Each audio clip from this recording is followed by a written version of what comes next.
Imagine with me that you are a fisherman or fisherwoman in first century Palestine, which was the time and place that Jesus lived when he was here on earth.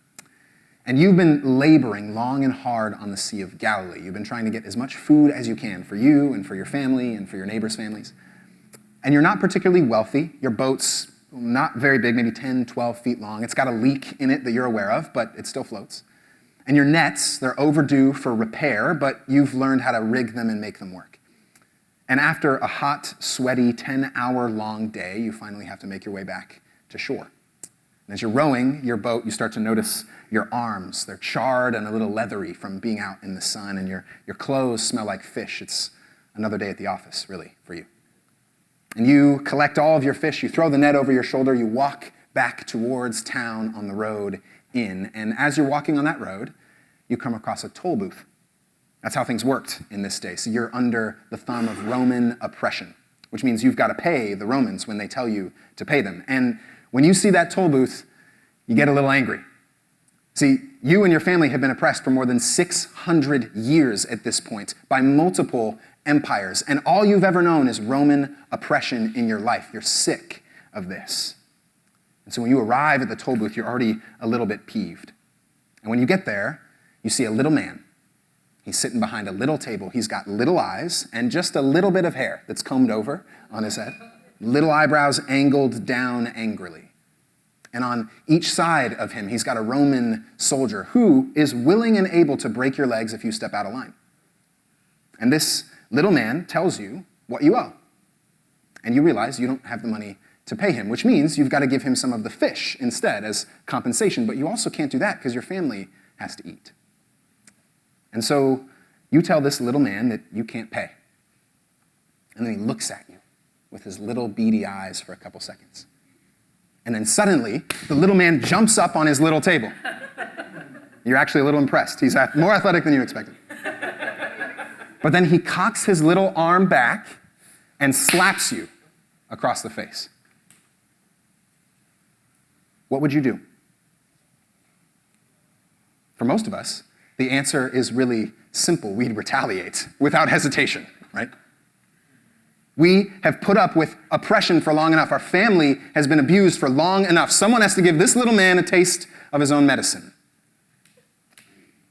And that response, one of retaliation, that's actually norm for us in our culture and also throughout world history. This is how humans typically respond to pain and to hurt in their lives. We have a collective habit of inflicting harm on others when they inflict harm on us. We can call that retaliation culture. Retaliation culture is a collective habit of responding to harm inflicted upon us or others by returning violence with violence. And retaliation culture assumes that the other person, because of what they've done to me, is disposable. Because they have harmed me, I now am justified to harm them, at least to the degree they harmed me, and oftentimes to an even greater degree. And America, in particular, is obsessed with retaliation culture. We love retaliating to people when they've harmed us. You see this in how we spend our money. As a country in 2021, America spent $800 billion per year on military and defense, which is functionally our retaliation core. It's a way of saying to the rest of the world that if you mess with us, we have 800 billion reasons that we can retaliate. And that, by the way, is more than the next 9 highest spending countries in the world combined. That's the ethos of our world. That's where we spend our money. But it doesn't just stop there. It also continues into our language, the way we speak to one another. Our political realities in the last couple of years have revealed this to us. Smear campaigns are par for the course. They're norm for us. And when somebody says something offensive to me, that gives me justification, not only to offend them back, but to offend them in an even greater degree than they did to me. Our institutions also are embedded with this reality. One of our greatest culture-making institutions, Hollywood, has a celebration, a big party every year. Do you guys remember what happened at the last party? The slap heard round the world, right? A joke that was slightly offensive. Will Smith, someone who advocates for peace verbally all the time in his life, decided that this moment, with millions of people watching, was the time to go and retaliate aggressively to someone who had said some words to him. This is an organization and an institution in Hollywood that always proclaims peace right? That always talks about inclusivity and love. And well, one of the stars that they later awarded 15 minutes later did this in the middle of their event. And lest we just think it's them out there, we all also do the same thing in our hearts, friends. We love to hold little grudges. We love to think the worst of people so that when we inhabit spaces with them and they say something to harm us, we're ready to retaliate at a moment's notice. For most of us, the only way we think to respond to harm and injustice in our lives is to get even with others. And here's what's wild. We've been doing this for thousands of years, and we still don't have peace. Despite our best intentions to bring about retaliative justice, it hasn't solved our problems. Just hop on social media, watch TV. Don't do it for too long, because you will get depressed. And you'll see, retaliation culture is the norm, and peace is not here. It doesn't bring us peace. It only brings more and more violence. We're continuing in a sermon series here at Midtown called Non-Disposable. We're looking at the ways that our culture defines things and people as disposable, means to our own end, and how Jesus charts a different way for us, a way of non-disposability, where things and people are actually beloved by God, and that when we practice belovedness to those things and people, we actually find true life, peace, and wholeness. And today, we're going to look at retaliation culture, what our world says when harm is inflicted upon us, and what Jesus has to teach us, the radical words thousands of years ago that are just as radical for us today from Jesus. So if you have a Bible, turn in it with me to the Gospel of Matthew. This is the first book in your New Testament, if you're flipping there. Matthew chapter 5 is where we're going to be, so look for the big number 5, and then the little number 38. We're going to have the words behind me on the screen if you'd like to follow along. By the way, if you don't have a Bible, we have some on the table for you. Take one. They're a gift to you. We want you to be able to read with us on Sundays and read on your own time at home. Matthew chapter 5, starting in verse 38. You have heard that it was said, an eye for an eye and a tooth for a tooth. But I say to you, do not resist an evildoer. But if anyone strikes you on the right cheek, turn the other also. And if anyone wants to sue you and take your coat, give your cloak as well. And if anyone forces you to go 1 mile, go also the 2nd mile. Give to everyone who begs from you, and do not refuse anyone who wants to borrow from you. This is the word of the Lord. Thanks be to God. You guys, back in the day, there was a man named Samson. If you've grown up in the church, you've maybe heard some stories about Samson's life. He was a rough and tumble kind of guy. He was prone to violence. He didn't much like rules. He's not really viewed as an incredible role model for us in the scriptures.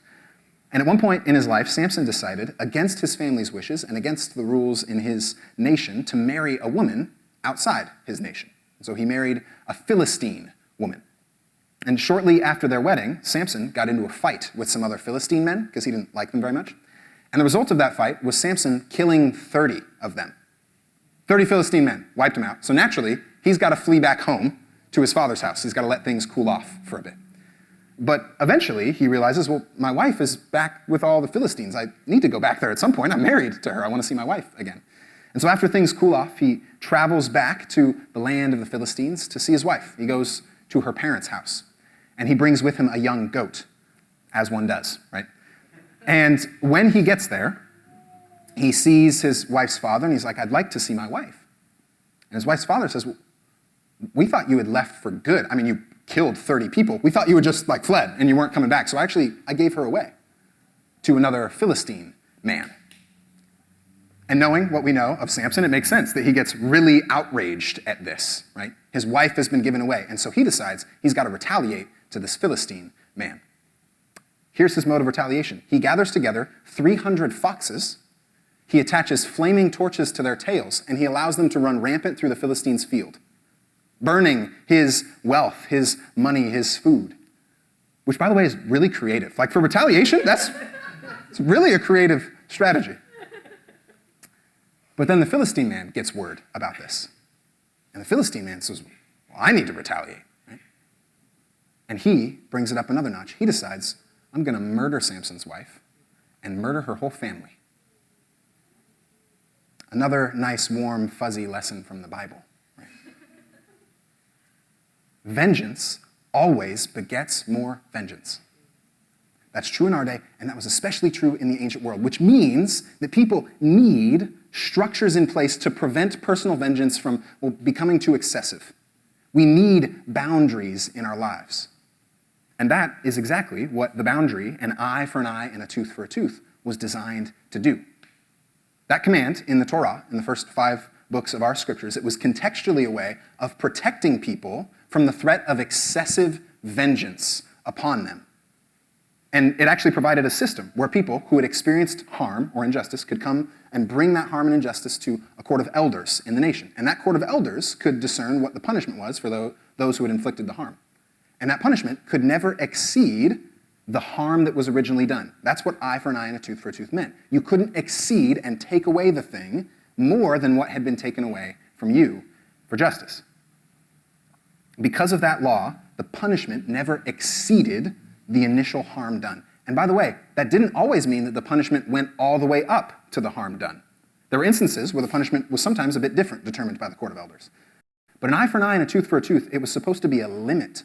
It wasn't a way of encouraging vengeance or encouraging more violence. But by the time Jesus rolled around a couple thousand years later, this law was often being misinterpreted, and the vengeance that sits within the human heart was often using this law as a way to retaliate against people and create a culture of retaliation. And so when Jesus is quoting an eye for an eye here and teaching on it, he's not getting rid of the law, and he's not saying it's a negative thing. What he's trying to do is help us see the heart behind the law. He's actually been doing this throughout much of the Sermon on the Mount. This is the 6th time he's quoted something from the Torah, the Old Testament law, and is now clarifying the heart underneath that law. Remember, he started the sermon by saying, I've not come to abolish the law, I've come to fulfill it. That's what he's trying to do here. And so Jesus, when he quotes an eye for an eye and says, I say to you, he's not getting rid of justice. And he's not saying that there's not a role for societies to limit violence. He's not throwing those things out. In fact, during much of his ministry, he actually calls out oppressive institutions and societies, often for oppressing the poor and the needy and not bringing justice. So Jesus cares about justice, but he knows that in order for true justice and peace to come, something has to be done about the human heart. Something has to be done beyond just punishing wrongdoers. See, punishments for injustice are kind of like medicine that treats symptoms. And they work. Sometimes they squelch symptoms, but they don't get rid of the disease. Jesus knows that there's a disease in the human heart. And he knows that true peace and wholeness can't come until humans are reconciled to one another, until there's peace between humans again. And that's actually a central part of the whole message of Jesus. That in order for true peace to come, humans have to be restored to right relationship with God, right relationship to each other, and right relationship with creation around them. That's the central message of Jesus. And so here he's teaching on how true peace and true restoration can come in relationships. That's what he's trying to do.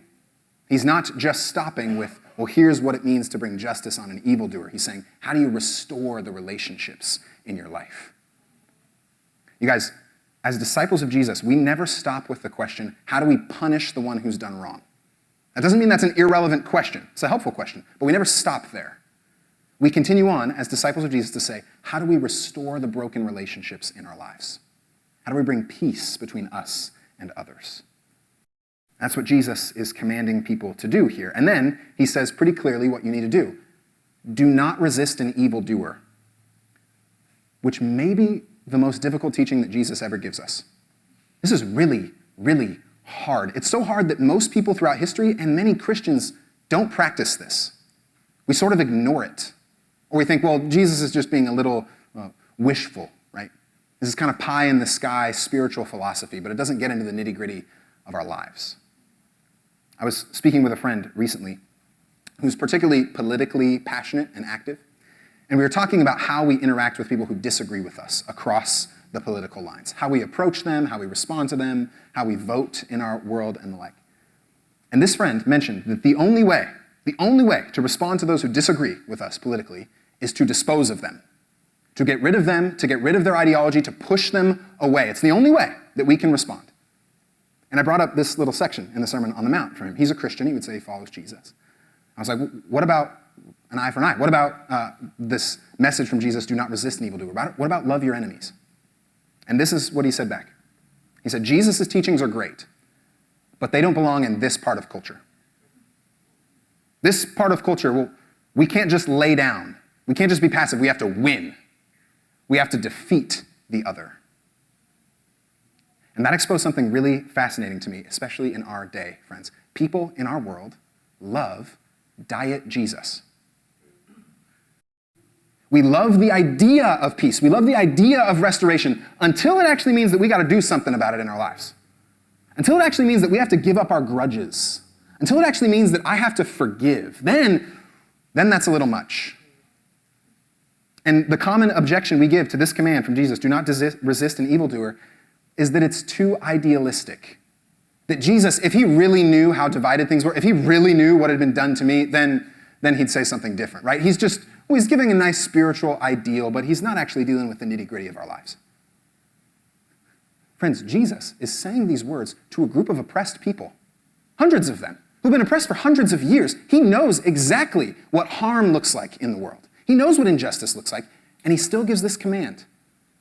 Jesus is not giving some pie-in-the-sky, wishful thinking command here. He's telling us this is what restoration looks like. This is what peace looks like. And our objection that Jesus is being too passive, that this rolling over isn't the way, that being a doormat isn't the way, it's actually a misunderstanding of what Jesus is doing here.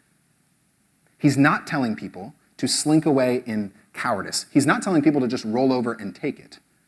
He's actually telling them to take courageous action, but to do it in a remarkably creative way.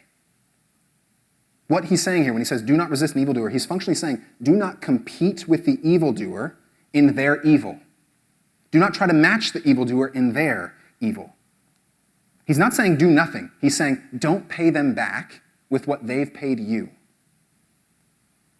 He wants us to be able to surprise the person who's harmed us. He's saying be more creative with how you respond. As philosopher Simone Weil puts it, don't just do something, stand there. Don't just do something, stand there.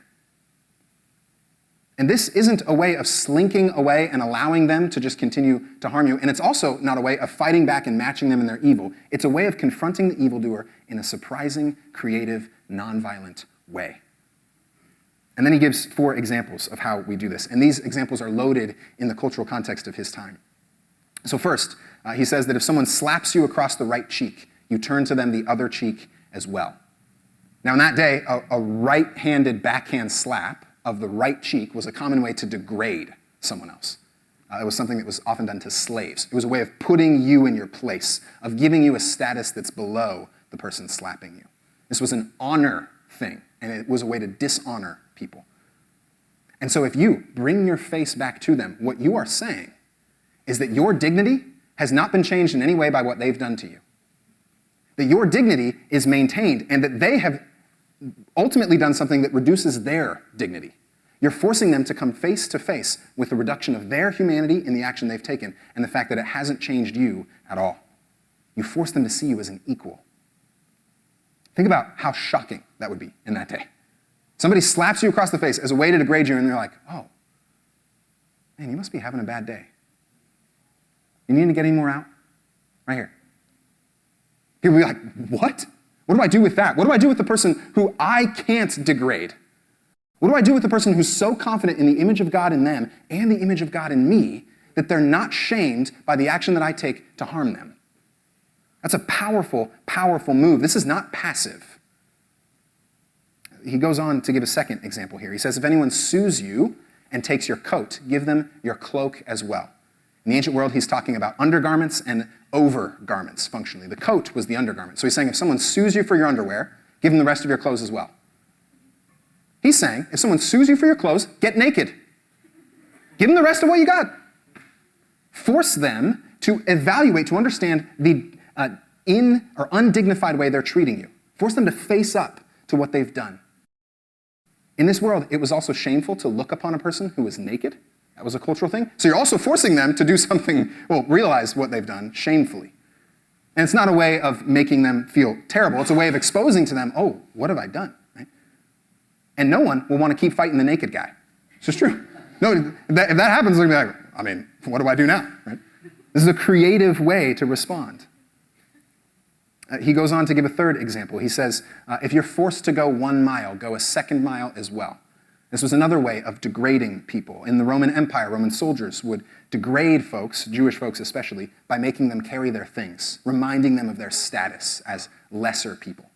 And say, hey, you need to carry my pack, you need to carry my weapons. And what would happen if you said, oh, yeah, you look tired. Could I just carry it home for you all the way? Like I'll go however far you want me to go. You would resist the degrading that they have done to you. You would resist the undignified way they've treated you.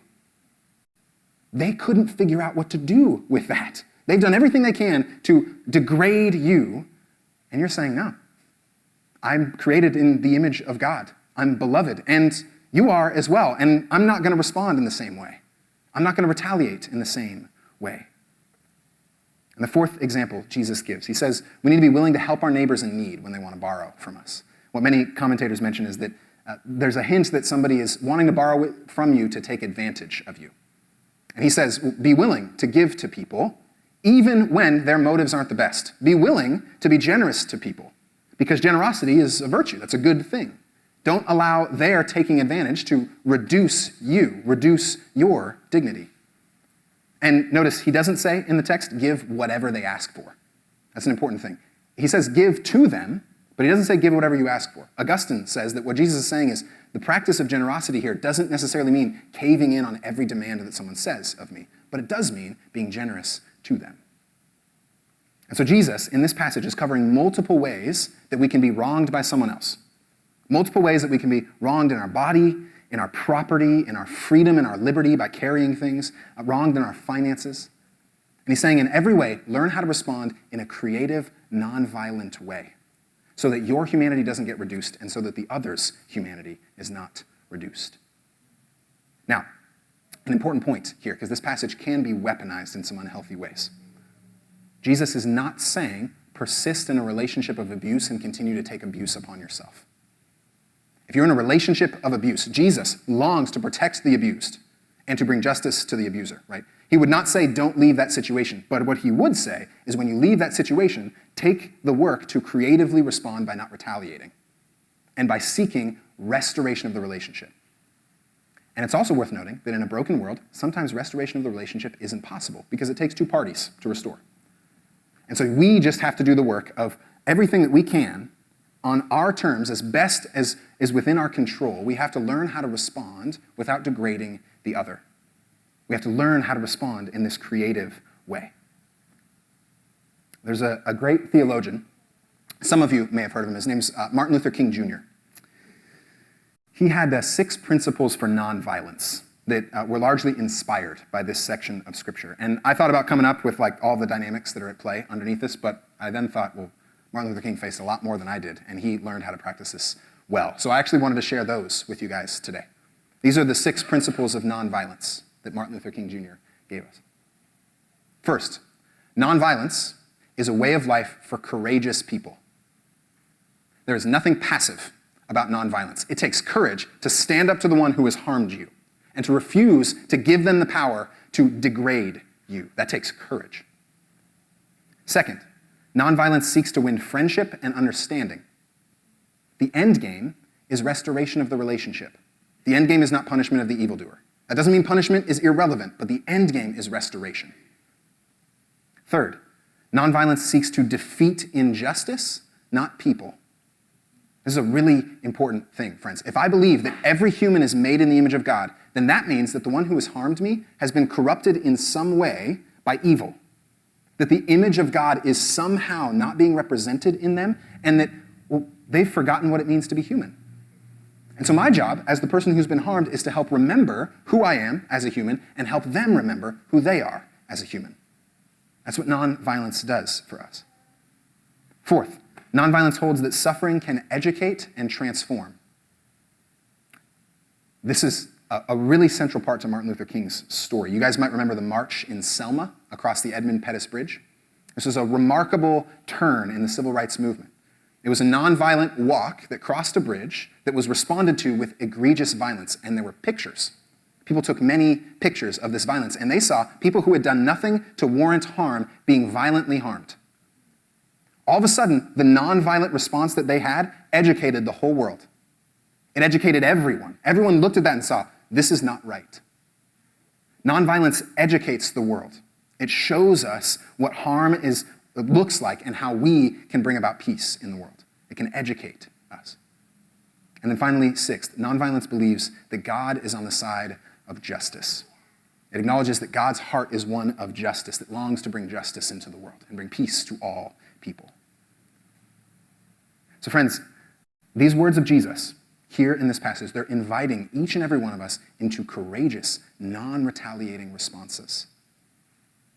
And when followers of Jesus have embraced these things in their lives, when they've allowed these to dictate their lives, it's brought radical transformation, radical peace and justice in a world of retaliation.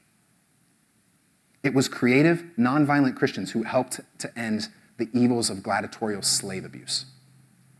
It was creative, nonviolent Christians who helped peacefully overthrow abusive communist regimes in Eastern Europe just by walking and singing. That's actually what happened. In the middle of the 20th century, you can go look this up, go look up the Velvet Revolution. People walked in the streets, didn't respond with any bullets and any harm, and an evil, oppressive communist regime was overthrown.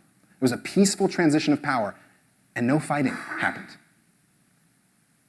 It was one creative, nonviolent Christian named Rosa Parks who sat on a bus, refused to move, and she was a catalyst to end segregation in the United States.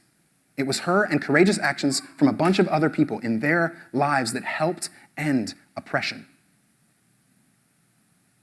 But those are just the big examples, you guys. Those are just the big picture, and we can only really understand the big picture when we look back on it. Rosa Parks didn't know she was starting a revolution when she did. Martin Luther King Jr. didn't know he was starting a revolution when he did. He was just one person faithfully following the way of Jesus in his context. Which means we, as a community, can faithfully follow the way of Jesus in our context and see radical transformation come as well. And that starts in the smallest parts of our lives. How you respond to a spouse's snarky comment this week. How you respond to the coworker trying to one-up you. How you respond to the person who cuts you off in traffic. How you respond to the people who are degrading you online. How you respond to political opponents when they dishonor you. Those are all opportunities for us to follow the way of Jesus and bring transformation in our relationships. You guys, sometime this week, someone is going to do something that will spark a desire in you to retaliate. It's going to happen. So what are you going to do? What's going to be your response? What's your heart going to naturally flow out? Because when we as Christians become unoffendable people, when we become people who know the image of God in us and know the image of God in everyone else, it can break the power of sin and death in a way that nothing else can. And if you want evidence for that, just look at the cross of Jesus Christ. It was on the cross that Jesus courageously refused to retaliate to retaliation culture. It was on the cross that Jesus provided a pathway for us to have life. It was on the cross that Jesus took on death and violence and sin and defeated them. It was on the cross that Jesus exposed our sin against one another and showed us a way to be healed. It was on the cross that Jesus showed love instead of hate. It was on the cross that God's true justice came, and it's on that cross that all of our hopes hinge for any peace at all. Amen? Amen. You guys, if we as a Christian community are formed more by the crown of retaliative power and not the cross of loving our neighbors, we're never going to see transformation in our lives. It's never going to happen. True peace and true restoration come when we trust the way of the cross in our interactions, when we trust what Jesus has done for us. And if you're in this room and you're looking for healing in the middle of a broken relationship, it's there in the cross. It's here in Jesus. That's actually why we come to this table every week. We're remembering that retaliation culture is not what defines us. Retaliation culture is not what brings us peace. So might we, here at Midtown, become a creative, non-violent community that sees the image of God in us and sees the image of God in others and refuses to degrade them or allow them to degrade us. Because when we do that, we will find true peace and true restoration here and into eternity. That's what the way of Jesus brings us. True life is waiting for us. Let's refuse to live in a disposable culture of retaliation. Let's learn to be creative in our love for one another. Let's pray, friends.